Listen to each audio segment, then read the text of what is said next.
First feast के kitchen में खुशामदीद है।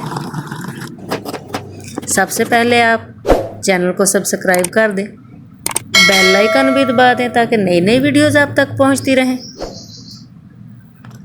आजकल मैंने देखा कोकम्बर चाइनीज़ सैलड बहुत इन है और बड़ी इनकी वीडियोज़ ट्रेंडिंग पे जा रही हैं, तो सोचा हम भी क्यों ना कोकम्बर का सलाद ही बना दें, और वो भी चाइनीज़।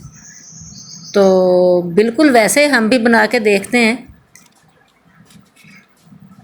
खीरे को हमने बहुत बारीक काट लेना है, पीलर से काट लें।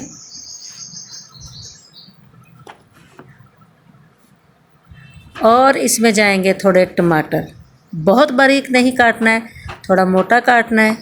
जैसा जी चाइनीज़ सलाद में बताया है बिल्कुल हम तो वैसा ही बना रहे हैं। प्याज उन्होंने भी नहीं डाला, हमने भी नहीं डाला। चाइनीज़ ने ना खाना होगा या शायद इससे जायका बहुत अच्छा सा हो जाता होगा। थोड़ी सब्ज़ मिर्च उन्होंने डाली, हमने भी डाल दी। और इसमें एक चुटकी नमक गया, चिली फ्लेक्स, काली मिर्च और काला नमक, ये चीज़ें हमने इसमें डाल दी।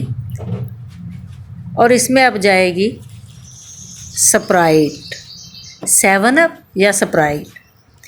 चाइनीज़ सैलड है तो कुछ मीठा नमकीन बनेगा, उम्मीद तो है कि बहुत अच्छा बनेगा।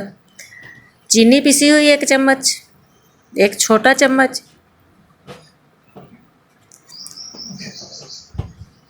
आप भी ज़रूर बना के देखिएगा। और जी 1 लीमू, इसमें निचोड़ के आधे घंटे के लिए इसको रखना है। आधे घंटे के बाद इसको सर्व करना है। ये वाकई मज़े का बना है, ज़रूर ट्राई करें।